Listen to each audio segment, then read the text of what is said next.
Je m'appelle Lucas Harrison et je suis décédé le 18 juillet 2017. Je n'aurais jamais imaginé partager un jour cette histoire, mais je n'ai pas le choix. Ce que j'ai vu, ce que Jésus m'a montré, était si terrifiant et indéniable que le garder pour moi serait la plus grosse erreur de ma vie. Avant ce jour, je n'avais pas d'opinions arrêtées sur la foi. Il n'était pas athée, mais il ne pouvait pas non plus dire qu'il y croyait vraiment. Pour moi, la religion n'était qu'un réconfort, une manière d'expliquer l'inconnu. Ma mère, en revanche, a toujours été pieuse. Elle priait constamment pour moi, répétant « Luc, un jour tu comprendras ». J'ai juste souri, j'ai accepté et j'ai continué ma vie, sans y prêter la moindre attention. L'été de cette année-là a été bon. Il avait récemment reçu une promotion comme contremaître en construction et gagnait plus d'argent que jamais. Mes nuits étaient remplies de rires et de boissons entre amis, vivant l'instant présent. J'avais des projets, je voulais acheter une maison, peut-être ouvrir une entreprise. Mais la foi, éternité, rien de tout cela ne faisait partie de mes pensées.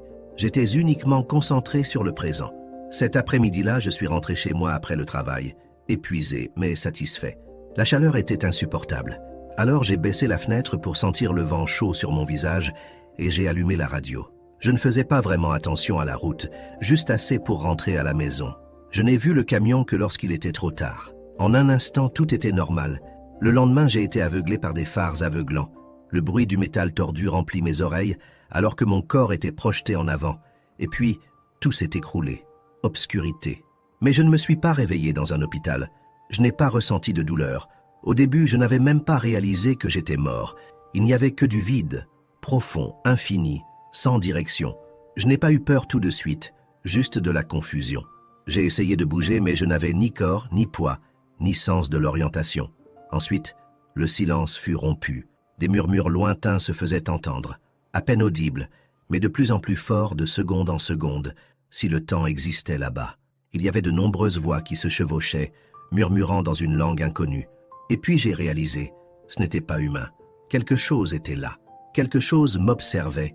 Quelque chose attendait. Soudain, une voix puissante retentit dans le vide, secouant tout autour de moi.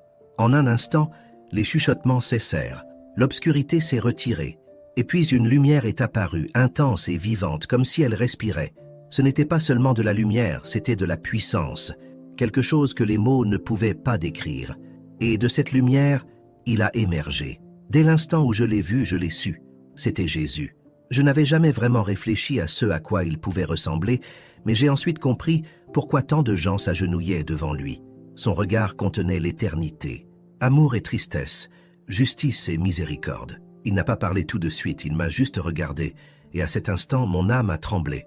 Ensuite, il a posé une seule question. « Lucas, tu sais pourquoi tu es ici ?» J'ai essayé de répondre, mais aucun mot n'est sorti.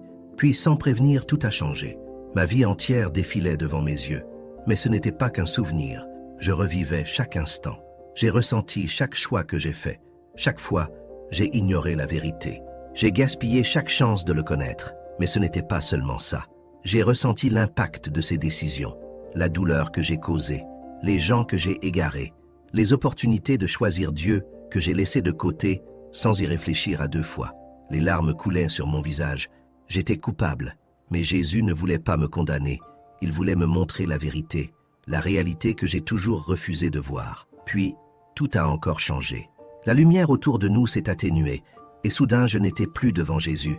J'observais le monde d'en haut, et ce que j'ai vu m'a fait geler. Le monde était dans le chaos. Les incendies ont consumé les villes. Le ciel était noir. Les gens couraient, criaient. Mais il y avait quelque chose de pire, quelque chose de caché, ancré dans l'essence même de l'humanité. J'ai ressenti l'obscurité, la tromperie qui dominait tout. J'ai vu des gens s'orienter volontairement vers un système qui promettait la paix et la sécurité. Une nouvelle commande. Mais derrière cette promesse, il y avait quelque chose de bien plus sombre. Des personnalités influentes, dirigeants, icônes, personnes puissantes, parlèrent de progrès, mais leurs yeux étaient vides, dépourvus de lumière. Ils n'étaient plus leur propre peuple. Puis j'ai vu les marques. Au début, ils semblaient inoffensifs, juste un symbole scanné sur les mains et le front. Mais dès que les gens ont accepté, quelque chose a changé en eux. J'ai vu leurs âmes s'assombrir, leur libre arbitre disparaître. Ils n'étaient pas enchaînés, mais ils n'étaient plus eux-mêmes. Jésus était à mes côtés et m'a dit une seule chose. C'est ce qui s'en vient. Un choix approche. Beaucoup feront le mauvais choix. J'ai regardé avec horreur ce qui s'était passé. Les églises qui regorgeaient autrefois de fidèles étaient désormais vides. Mais ce n'était pas seulement une question d'incrédulité. Beaucoup prétendaient encore suivre Dieu, mais leur foi avait été façonnée par la commodité, un christianisme dilué, confortable et impuissant. J'ai vu des prédicateurs qui autrefois proclamaient la vérité répandre désormais la tromperie. Les chrétiens qui marchaient autrefois avec fermeté se moquaient de ceux qui s'accrochaient encore à la parole. Les larmes ont rempli mes yeux. « Jésus, pourquoi me montres-tu ça ?» Ma voix tremblait. « Que puis-je faire ?» Il m'a regardé avec amour et tristesse. Le temps presse, mais je les appelle toujours. Puis mon point de vue a changé.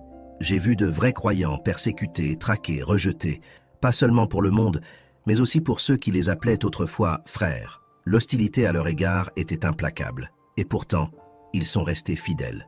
Ils n'ont pas cédé devant la peur, ils ont affronté le feu sans hésiter. Jésus fit un pas en avant et en un clin d'œil, la vision disparut. J'étais de retour dans la lumière devant lui.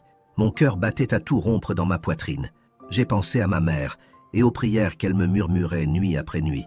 Je me souviens d'amis, de collègues, de tant de personnes qui s'enfonçaient aveuglément dans l'obscurité sans se rendre compte de ce qui allait arriver. « Jésus, s'il te plaît, laisse-moi rentrer. Laisse-moi les avertir. » Il s'est approché et a posé sa main sur mon épaule. « Vous reviendrez. » Mais beaucoup n'écouteront pas. Ils se moqueront de vous, vous rejetteront, mais certains écouteront. Et c'est pour eux que vous devez parler. Avant de pouvoir dire autre chose, j'ai senti une force me tirer en arrière. La lumière autour de moi s'est évanouie, et soudain, j'ai eu le souffle coupé. Mes poumons me brûlaient. Mon corps s'est convulsé. Puis je me suis réveillé. J'étais de retour à la réalité, allongé dans un lit d'hôpital. Les machines bipaient frénétiquement. Les médecins couraient d'un côté à l'autre. Ma mère sanglotait à côté de moi, me tenant fermement la main. J'étais mort depuis 6 minutes. Mais maintenant, d'une manière ou d'une autre, il était revenu. Quand j'ai finalement réussi à parler, les premiers mots qui sont sortis de ma bouche ont été « Maman, tu avais raison. Jésus est réel, et il revient bientôt. » Mon corps était faible, mais mon esprit bourdonnait. Les images de ce que j'avais vu étaient gravées dans mon âme. La chute du monde, la tromperie, la persécution des vrais croyants. Ce n'était pas seulement une vision, c'était un avertissement. J'avais été renvoyé pour le partager.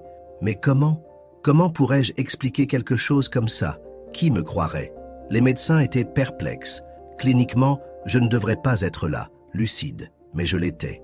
Ma mère, qui avait prié pour moi pendant tant d'années, savait que quelque chose de miraculeux s'était produit. Il a continué à me tenir la main, murmurant des prières de gratitude. Mon père, lui, restait silencieux. Les bras croisés, son regard était indéchiffrable. Il a toujours été un homme pratique et sceptique. Je pouvais voir la lutte en lui. Je voulais croire que ma survie était un miracle, mais je cherchais aussi une explication logique. Cette nuit-là, j'ai à peine dormi. Chaque fois que je fermais les yeux, je voyais les visages des âmes perdues, les yeux vides, les églises abandonnées. J'ai vu de la persécution, pas seulement des insultes, mais des chrétiens traqués, arrêtés, tués, pour ne pas avoir cédé à la tromperie. Et puis, le plus terrifiant de tous, j'ai vu l'abîme, le puits où les âmes réclamèrent le salut, un salut qui ne viendrait jamais. Le lendemain matin, j'ai appelé mes parents pour parler. J'avais besoin de tout dire. J'ai raconté comment j'ai quitté mon corps, comment je suis tombé dans les ténèbres et comment j'ai vu Jésus. Je lui ai parlé des visions du futur qu'il m'avait montrées. Ma mère est devenue pâle, ses lèvres tremblaient, mais elle entendait chaque mot sans l'interrompre. Mon père, de son côté, poussa un soupir et secoua la tête. « Lucas, tu étais mort. Ton cerveau était en train de s'arrêter. Les gens voient des choses dans des moments comme celui-ci. » Mon cœur s'emballa. « Père, je sais ce que j'ai vu. Ce n'était pas un rêve. J'ai vu Jésus, j'ai vu ce qui s'en vient.